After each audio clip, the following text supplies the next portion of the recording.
Liban 2021. Exercice A. Les supercondensateurs. Un supercondensateur permet de stocker et de restituer rapidement de l'énergie électrique. Dans certains transports en commun, un supercondensateur est utilisé pour emmagasiner un maximum d'énergie électrique en quelques secondes lors des phases de freinage. Si des condensateurs classiques étaient utilisés à la place des supercondensateurs, il faudrait des armatures de très grande surface et très rapprochées, séparées par un excellent diélectrique. Cet exercice a pour objectif de comparer qualitativement un supercondensateur avec un condensateur usuel, d'étudier le comportement d'un supercondensateur lors de sa charge afin de déterminer expérimentalement la valeur de sa capacité et de la comparer à celle fournie par le fabricant. Données constructeurs sur le supercondensateur étudié. Dimension 35 mm sur 60 mm. Capacité 400 farad. Tension maximale 2,5 volts. Énergie maximale 0,35 Wh. Comparer la valeur de la capacité du supercondensateur étudié aux valeurs usuelles des capacités des condensateurs utilisés au lycée ou en électronique.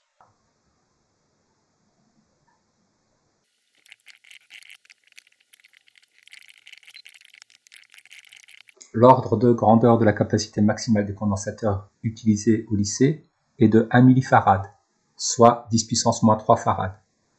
Celui de la capacité du supercondensateur étudié est de 10 puissance 2 farad.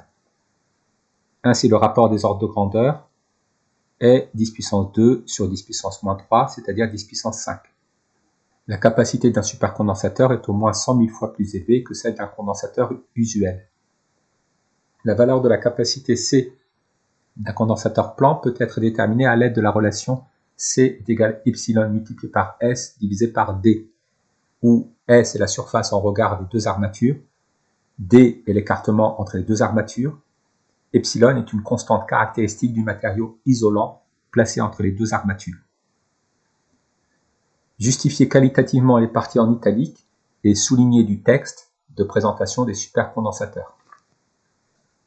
Alors on nous dit que si des condensateurs classiques étaient utilisés à la place des supercondensateurs, il faudrait des armatures de très grande surface et très rapprochées, séparées par un excellent diélectrique. Pour un écartement constant et pour un même diélectrique, la capacité d'un condensateur est proportionnelle à la surface des armatures. Donc, si on veut que la capacité d'un condensateur classique soit 100 000 fois plus élevée que les capacités usuelles, il nous faudrait une surface 100 000 fois plus grande. De même, pour un même diélectrique et pour une surface constante, la capacité est inversement proportionnelle à la distance petit d.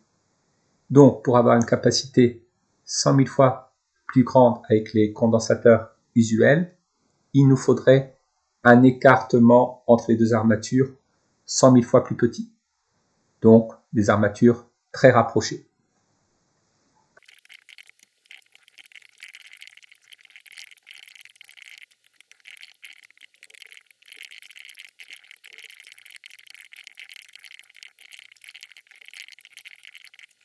Pour un même diélectrique, epsilon constant, et un même écartement D entre les plaques, la capacité C est proportionnelle à la surface S des plaques. Afin d'avoir une capacité 100 000 fois plus élevée que les capacités usuelles, il faudrait une surface S 100 000 fois plus élevée. Pour un même diélectrique, donc epsilon constant, et une même surface S, la capacité C est inversement proportionnelle à l'écartement petit d entre les plaques. Donc pour avoir une capacité 100 000 fois plus élevée, il faudrait que les plaques soient 100 000 fois plus rapprochées. Ainsi, l'affirmation du texte est vérifiée. Il faudrait des armatures de très grande surface et des armatures très rapprochées. Étude du modèle du circuit RC série. On souhaite déterminer la valeur de la capacité du supercondensateur en utilisant un cycle de charge dans un circuit RC. Pour cela, on étudie dans un premier temps le comportement d'un modèle de circuit. RC série. On considère le circuit électrique schématisé ci-dessous, composé d'une source idéale de tension, grand E, d'un interrupteur K, d'un conducteur ohmique de résistance R, du supercondensateur de capacité C, et d'un ampèremètre de résistance interne négligeable. Cela signifie que la tension aux bornes de l'ampèremètre est considérée comme nulle. Dans le circuit, on a indiqué le sens du courant. Bon, il faudra bien sûr que l'interrupteur K soit fermé. La tension aux bornes du conducteur ohmique, la tension aux bornes du condensateur, la tension aux bornes du générateur idéal de tension et l'ampèremètre. Le supercondensateur est initialement déchargé et à l'instant t est égal à 0 secondes, on ferme l'interrupteur. Donnez la relation entre l'intensité I du courant électrique et la dérivée de la charge Q portée par l'armature A du supercondensateur. Puis la relation entre l'intensité I, la capacité C et la dérivée de la tension UC aux bornes du condensateur. Le courant d'intensité I arrive sur l'armature A du condensateur. La relation qui lie l'intensité du courant à la charge de l'armature sur laquelle arrive le courant est I est égal à la dérivée de la charge de l'armature A par rapport au temps. I est égal à d de QA sur dt. De plus, l'armature A correspond à la pointe de la flèche tension au bord du condensateur. La relation qui lie la charge de l'armature A et la tension au bord du condensateur est la suivante. QA est égal à la capacité du condensateur C multipliée par la tension au bord du condensateur UC. QA est égal à C fois UC de T. L'intensité I du courant électrique est la dérivée de la charge Q portée par l'armature A. Or, Q est égal à C fois UC. Donc l'intensité I est la dérivée du produit C fois UC par rapport au temps. La dérivée d'une constante multipliée par une fonction, c'est égal à la constante multipliée par la dérivée de la fonction. Donc l'intensité I est égale à la capacité du condensateur multipliée par la dérivée de la tension aux bornes du condensateur par rapport au temps. Montrez que l'équation différentielle régissant l'évolution de la tension électrique UC aux bornes du condensateur est de la forme dérivée de UC par rapport au temps plus UC divisé par taux est égal à grand E sur taux. Exprimez la constante de temps taux en fonction de R et de C. Pour établir l'équation différentielle, la première étape est d'appliquer la loi d'émail au circuit parce que l'interrupteur K est fermé. Afin d'appliquer la loi d'émail, je choisis un sens de parcours du circuit indiqué par cette flèche. Généralement, on le prend dans le sens de parcours du sens du courant. Devant chaque tension que je rencontre dans le même sens que le sens de parcours, je vais mettre plus. Et devant les tensions que je rencontre dans le sens opposé au sens de parcours, je vais mettre moins. La somme des tensions affublées de leur signe le long de la maille est égale à 0. Donc j'applique la loi des mailles, je commence par la borne négative du générateur pour parcourir le circuit. Je rencontre grand E dans le même sens que le sens de parcours, donc je vais noter plus E, puis je rencontre UR dans le sens opposé au sens de parcours, je note moins UR. Je rencontre UC dans le sens opposé au sens du parcours, je note moins UC. Je reviens à la borne négative du générateur, je mets égal à 0. Donc la loi des mailles me dit que grand E moins UR moins UC égale à 0. Appliquons la loi des mailles au circuit, nous obtenons E moins UR moins UC égale à 0. Cette loi des mailles peut être réécrite, UR plus UC égale à grand E.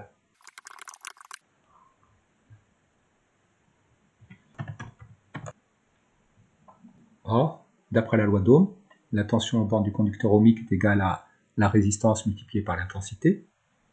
De plus, nous avions démontré que l'intensité est égale à la capacité C multipliée par la dérivée de la tension aux bornes du condensateur.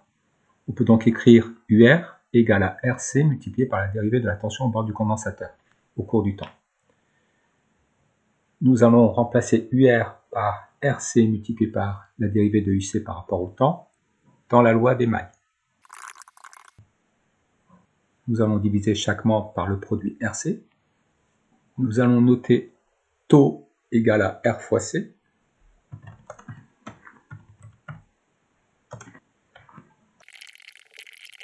En notant taux est égal à RC, l'équation différentielle régissant l'évolution de la tension aux bornes du condensateur au cours du temps devient dérivée de la tension au borne du condensateur par rapport au temps, plus tension au borne du condensateur divisé par taux, est égale à grand E divisé par taux.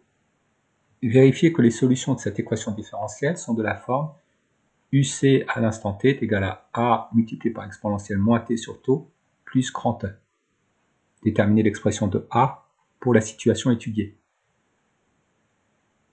Afin de vérifier que les solutions de cette équation différentielle sont de la forme UC à l'instant t est égal à A multiplié par exponentielle moins t sur taux plus grand E. Nous allons remplacer UC par A multiplié par exponentielle moins t sur taux plus grand E dans le premier membre de l'équation différentielle. Si nous trouvons que cela nous mène à grand E sur taux, alors la solution de l'équation différentielle est bien de cette forme-là.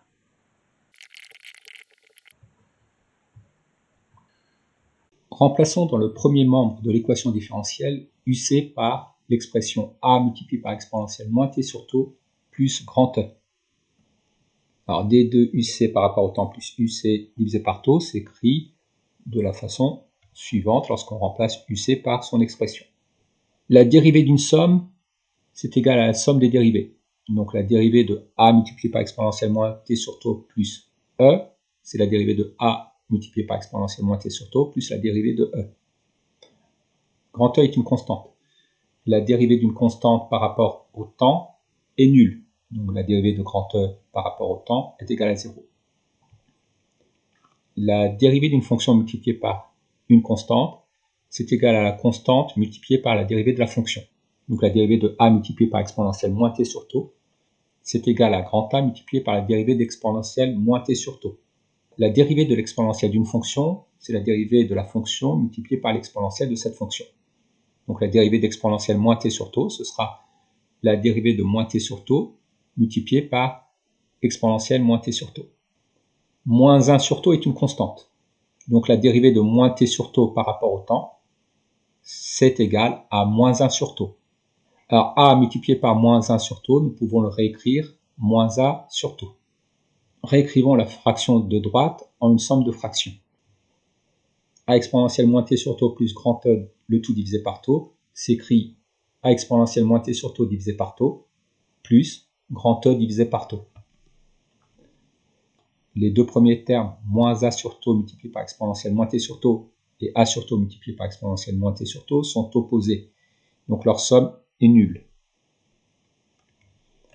0 plus E sur taux, cela nous donne bien E sur taux. Nous obtenons bien, en remplaçant UC par l'expression donnée dans l'exercice, que le premier membre de l'équation différentielle nous donne E sur taux qui est identique au second membre de l'équation différentielle. Donc, UC est égal à A multiplié par exponentielle moins T sur taux plus grand E est bien solution de l'équation différentielle. Déterminons maintenant la valeur de grand A. L'énoncé nous indique que le supercondensateur est initialement déchargé. Cela veut dire qu'à l'instant t est égal à 0 secondes, la tension aux bornes du condensateur est nulle. Le supercondensateur est initialement déchargé, donc UC de 0 est égal à 0. A est aussi égal à A multiplié par exponentielle moins 0 sur taux plus grand E. On obtient donc A exponentielle moins 0 sur taux plus grand E est égal à 0. Moins 0 sur taux, cela nous donne 0. Exponentielle de 0, cela nous fait 1. On obtient A plus E égale à 0, donc A est égal à moins E.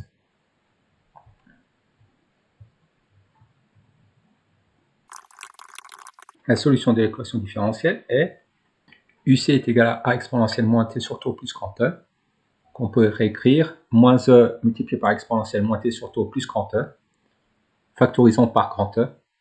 UC de T est égal à grand E multiplié par 1 moins exponentielle moins T sur taux. Étude expérimentale et détermination de la valeur de la capacité. On réalise le montage expérimental avec une source idéale de tension de valeur grand E est égal à 2,5 volts et un conducteur ohmique de résistance grand R est égal à 2 ohms. À l'aide d'une carte d'acquisition, on réalise le suivi temporel de la tension aux bornes du supercondensateur durant sa charge. Figure 2. Nous avons la tension aux bornes du condensateur en ordonnée et le temps en abscisse. Le temps est exprimé en secondes, la tension aux bornes du condensateur en volts. Déterminer la valeur C1 de la capacité du supercondensateur en explicitant la démarche suivie. Nous connaissons la résistance du conducteur ohmique. Donc, pour accéder à la valeur de la capacité du condensateur, nous allons déterminer la valeur de la constante de temps du circuit.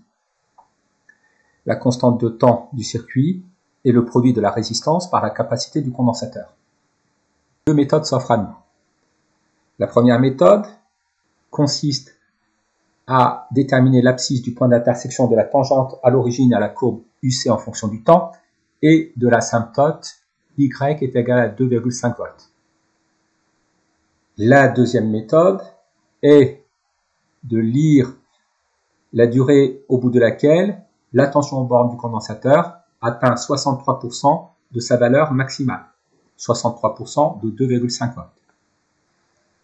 63% de 2,5 volts, cela nous donne 1,58 volts. 63% de 2,5 volts, cela nous donne 1,6 volts. Déterminons la durée au bout de laquelle la tension aux bornes du condensateur est égale à 1,6 volts. Nous repérons le point d'ordonnée 1,6 volts sur la courbe et lisons l'abscisse correspondante. Nous obtenons une constante de temps tau 1 égale à 812 secondes. Au bout d'une durée égale à tau 1, la tension aux bornes du condensateur vaut 63% de grand E, à savoir 1,6 volts. Graphiquement, on obtient tau 1 est égal à 812 secondes. On en déduit que la capacité C1 est égale à tau 1 divisé par R, 812 divisé par 2, 406 farads, qu'on va arrondir à 410 farads. À l'aide d'un microcontrôleur et d'un programme en Python, on peut reproduire l'expérience un grand nombre de fois pour affiner la détermination du temps caractéristique du dipôle RC réalisé avec ce même supercondensateur. Ce programme permet d'obtenir le temps caractéristique du dipôle RC en déterminant la date pour laquelle le condensateur est chargé à 63%. Après 10 exécutions successives du programme, on obtient pour le temps caractéristique du dipôle RC la série de valeurs suivantes exprimée en millisecondes. La moyenne tau 2 de la série de mesures est 814,2827 secondes. La calculatrice donne 1,175 secondes pour le calcul de l'incertitude type. Écrire de manière appropriée le résultat de la mesure du temps caractéristique avec son incertitude type. On peut donc écrire que tau est égal à 814,283 plus ou moins 1,175 secondes. Attention, ici, comme l'incertitude type possède 3 chiffres après la virgule, la valeur de la moyenne doit être arrondie à 3 chiffres après la virgule. Donc, on écrit tau égale à 814,283 plus ou moins 1,175 secondes. Ou encore, tau est compris entre 814,283 moins 1,175, c'est-à-dire 813,108 secondes, et 814,283 plus 1,175, c'est-à-dire 815,458 secondes. On estime que l'incertitude type de la résistance du conducteur ohmique est 0,1 ohm. L'incertitude type sur la valeur de la capacité du condensateur se déduit des mesures de la résistance et du temps caractéristique moyen par la relation écrite à l'écran. Déterminer la valeur de la capacité C2 du condensateur ainsi que son incertitude type.